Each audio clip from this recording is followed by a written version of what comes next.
नमस्कार दोस्तों, आप सभी का स्वागत है हमारे YouTube चैनल द PLS पर। आशा करता हूँ कि आप सब स्वस्थ होंगे, मस्त होंगे और जबरदस्त होंगे। आज है 6 अक्टूबर और 6 अक्टूबर से रिलेटेड जितने भी करंट अफेयर के क्वेश्चन बनेंगे उन सभी के बारे में आज हम इस वीडियो में चर्चा करेंगे और साथ ही मैं आपको उन सभी क्वेश्चन के डिटेल भी बताऊंगा। तो आप इस वीडियो में अंत तक बने रहिएगा और हमारे वीडियो को लाइक, शेयर और हमारे चैनल को सब्सक्राइब कर दीजिएगा। मैं आपको प्रतिदिन डेली करंट अफेयर के वीडियो देता हूँ और साथ ही उनके बहुत सारे डिटेल भी बताता हूँ। तो हमारे चैनल को सब्सक्राइब करना ना भूलें और हमारे चैनल को शेयर करना भी ना भूलें। अब चलिए आज की इस वीडियो की शुरुआत करते हैं। आज के 5 क्वेश्चन विद शुभम सीरीज के 5 क्वेश्चन की शुरुआत करने से पहले हम लोग पिछले वीडियो में पूछे गए क्वेश्चन का आंसर देख लेते हैं। मैंने पिछले वीडियो में क्वेश्चन पूछा था, हाल ही में कहां दुनिया का सबसे बड़े खादी राष्ट्रीय ध्वज का उद्घाटन किया गया है? तो इसका आंसर जाएगा ऑप्शन बी, लेह। लेह में दुनिया के सबसे बड़े खादी राष्ट्रीय ध्वज का उद्घाटन किया गया। इसका उद्घाटन लद्दाख के उपराज्यपाल R.K. माथुर के द्वारा महात्मा गांधी जी की 152वीं जयंती के उपलक्ष्य में किया गया।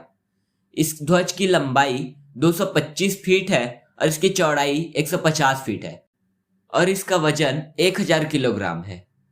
तो ये था पिछले वीडियो में पूछा गया क्वेश्चन का आंसर। अब चलिए आज के 5 क्वेश्चन विद शुभम सीरीज के 5 क्वेश्चन की शुरुआत करते हैं। आज का पहला क्वेश्चन ये है, वर्ष 2021 का भौतिक विज्ञान अर्थात फिजिक्स का नोबेल किसे दिया गया है? तो इसका आंसर जाएगा ऑप्शन डी, इन सभी को। मतलब कि जो ऑप्शन ए, बी और सी हैं, इन सभी को, इन तीनों को एक साथ फिजिक्स का नोबेल दिया गया संयुक्त रूप से। इस साल वर्ष 2021 का फिजिक्स का जो नोबेल है वो जापान के स्यूकुरो मनाबे, जर्मनी के क्लॉस हैसलमैन और इटली के जियोर्जियो पेरिसी को दिया जाएगा। इसमें जो स्यूकुरो मनाबे और क्लॉस हैसलमैन है वे दोनों क्या खोज किए थे? तो वातावरण में कार्बन डाइऑक्साइड के स्तर को बढ़ने से पृथ्वी के सतह पर जो ताप बढ़ता है उसके बारे में रिसर्च किया था और इसी के कारण को बताया था। और इसी रिसर्च के माध्यम से वर्तमान का जो जलवायु मॉडल है उसको विकसित करने में काफी सहायता मिली है। इसी कारण से इनको अभी हाल ही में फिजिक्स का नोबेल दिया गया है और इसका जो 50% और भाग रहेगा वो 50% इटली के जियोर्जियो पेरिसी को मिलेगा। जियोर्जियो पेरिसी ने परमाणु से लेकर के सबसे छोटे स्तर से लेकर के सबसे बड़े स्तर अर्थात ग्रह तक के जो स्तर हैं उनके फिजिकल सिस्टम में आ रहे उतार चढ़ाव को और जो खराबी हो रहे हैं उसको शोध करके बताया है। तो इसमें उनको ये नोबेल दिया जाएगा। 2021 का जो नोबेल प्राइज है उसके लिए जो घोषणा की जा रही है वो सोमवार से शुरुआत की गई है। इससे पहले सोमवार को नोबेल समिति ने अमेरिका के डेविड जूलियस और अर्दम पेटापुतियन, इनको फिजियोलॉजी या मेडिसिन इस क्षेत्र में नोबेल दिया जाएगा ऐसे करके घोषणा की गई है। और इन्हें जो प्रतिष्ठित पुरस्कार है नोबेल पुरस्कार वो शरीर में तापमान और स्पर्श के लिए जो रिसेप्टर्स होते हैं जो त्वचा में पाए जाते हैं उसकी खोज के लिए दिया जा रहा है।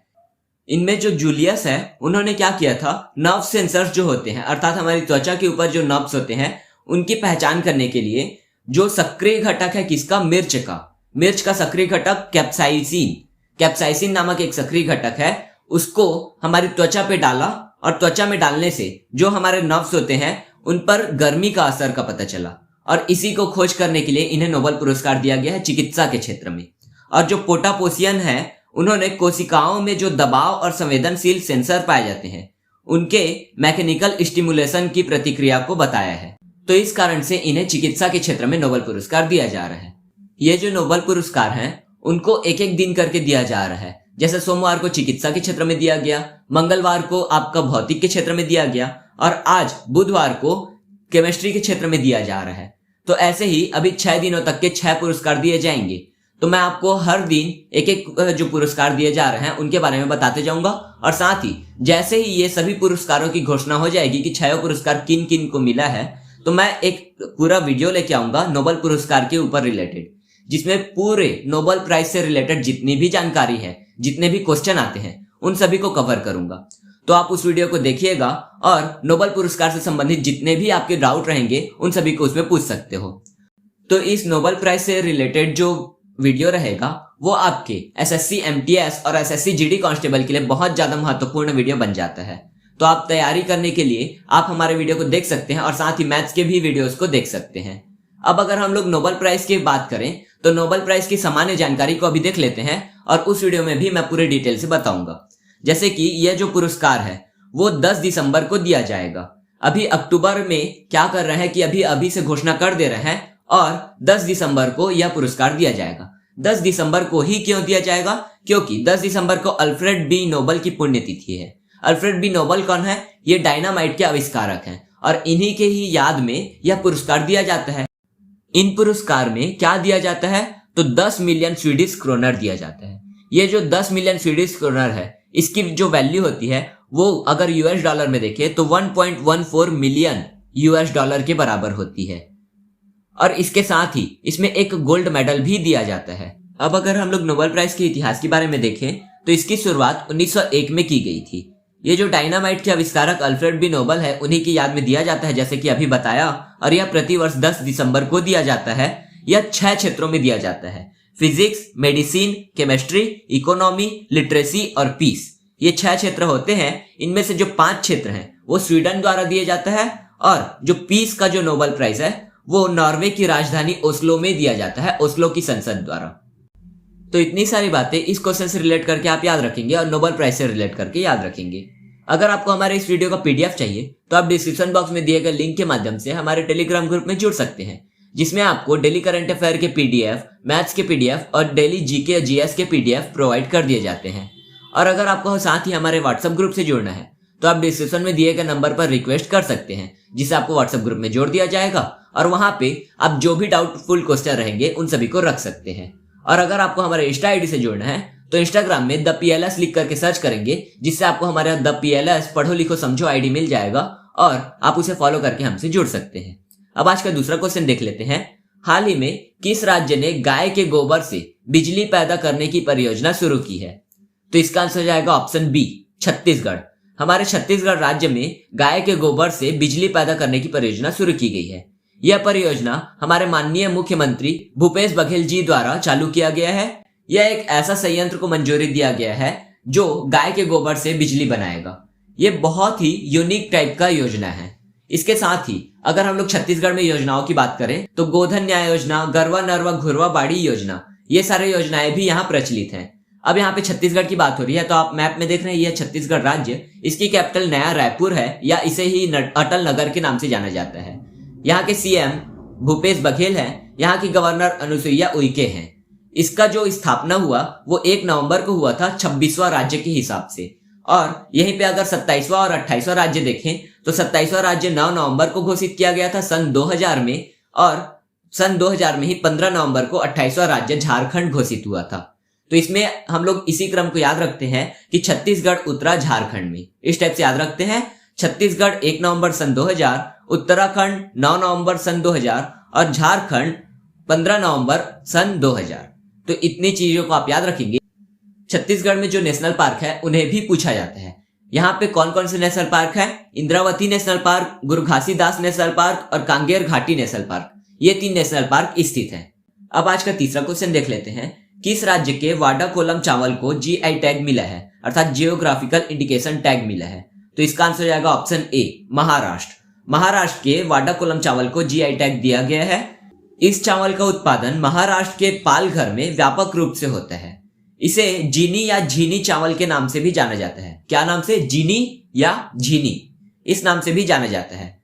अभी बहुत सारी चीजों को जीआई टैग दिया गया है, तो इसे हम लोग क्विक रिवीजन टाइप से देख लेते हैं। जैसे कि अभी कुछ दिनों पहले मैंने बताया था नागालैंड के नागा कुकम्बर या नागा खीरा, इसे जीआई टैग दिया गया है।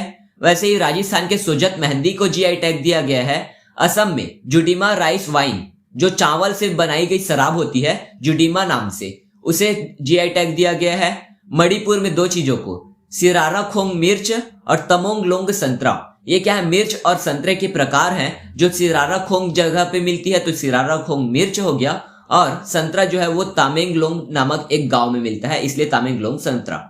इसके साथ ही महाराष्ट्र के पालघर में ही चीकू को दिया गया है, और साथ ही गोवा के कोला मिर्च को भी जीआई टैग दिया गया है। अब यहाँ पे जीआई टैग की बात करें तो जीआई का फुल फॉर्म होता है जियोग्राफिकल इंडिकेशन टैग। इसका हिंदी में मतलब होता है भौगोलिक उत्पाद संकेतक।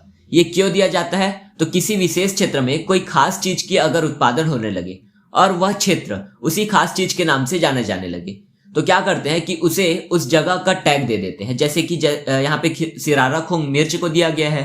क्यों? क्योंकि जो मिर्च है वो सिरारा खोंग नामक गांव में ही मिलता है, और कहीं पे इसे उगाया नहीं जा सकता, इसी कारण से इसे दिया गया। तो वैसे ही इसे होता क्या है कि जो उत्पाद होता है उसे बढ़ावा मिलता है और उससे संबंधित जो उद्योग बनते हैं, छोटे लघु कुटीर उद्योग होते हैं, उसे बढ़ावा मिलता है। इससे उसकी ब्लैक मार्केटिंग भी कम हो जाती है। अब यहाँ पे जीआई टैग की बात कर रहे हैं तो उसको दिए जाने के लिए एक बिल लाया गया था जिसे 1999 में लाया गया था और इसे पारित करने में 2003 तक का समय लगा। 2003 में यह बिल पारित हुआ और 2004 से इसे दिया जाने लगा। 2004 में पहला जीआई टैग किसे दिया गया था? दार्जिलिंग की जो चाय है उसे पहला जीआई टैग दिया गया था। तो ये था जीआई टैग के बारे में जानकारी। अब आज का चौथा क्वेश्चन देख लेते हैं। ग्लोबल लीडरशिप अवार्ड 2021 से किसे सम्मानित किया गया है? तो इसका आंसर जाएगा ऑप्शन सी, शिव नादर। शिव नादर को ग्लोबल लीडरशिप अवार्ड से सम्मानित किया गया है। इनके साथ साथ एक और भी है जिनको यह अवार्ड मिला है। कौन है? मल्लिका श्रीनिवासन। मल्लिका श्रीनिवासन को भी यह अवार्ड दिया गया है। यहाँ पे मैं दोनों के बारे में थोड़ा थोड़ा जानकारी दे देता हूँ। जो शिव नादर है उनके बारे में पहले देख लेते हैं।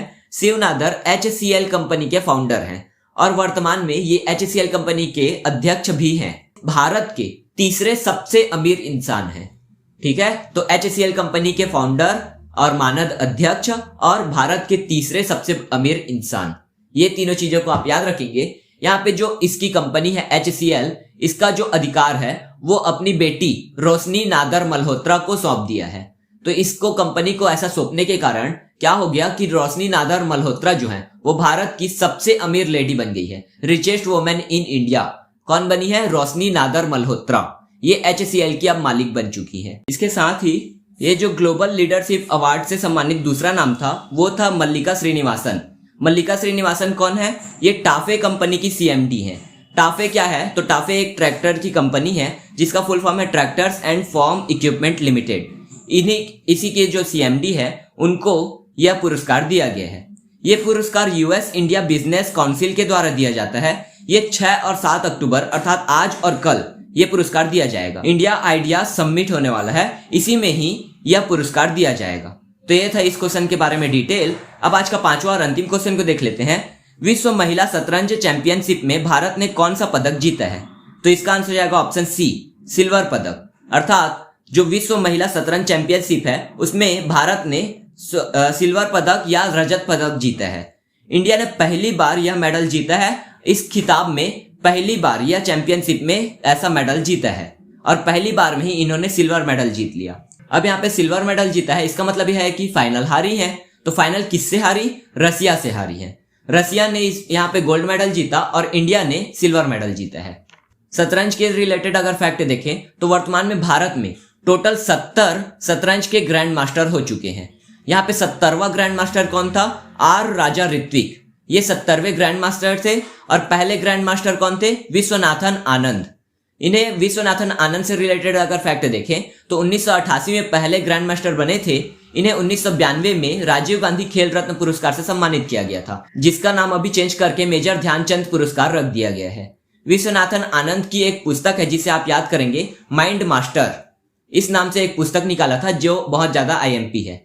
अब यहाँ पे अगर हम लोग बात करें कि भारत के सबसे युवा ग्रैंड मास्टर कौन है, तो डी गुकेश यहाँ के सबसे युवा ग्रैंड मास्टर हैं। और अगर यहीं पे दुनिया की बात करें तो दुनिया के सबसे युवा ग्रैंड मास्टर अभिमन्यु मिश्रा हैं, जो भारत मूल के निवासी हैं और अमेरिका में रहते हैं और इन्हें ही दुनिया के सबसे युवा ग्रैंड मास्टर का खिताब मिला है। यहाँ पे 5 क्वेश्चन विद शुभम सीरीज के 5 क्वेश्चन खत्म होते हैं। अब आज का एक क्वेश्चन जिसका आंसर आप लोग कमेंट बॉक्स में देंगे। हाल ही में लीवा मिस दीवा यूनिवर्स 2021 का खिताब किसने जीता है? तो इसका आंसर आप लोग कमेंट बॉक्स में देंगे। अब आज का वीडियो हम लोग यहीं समाप्त करते हैं। अगर आपको हमारा वीडियो पसंद आया तो हमारे वीडियो को लाइक कीजिएगा, शेयर कीजिएगा और हमारे चैनल को सब्सक्राइब कीजिएगा।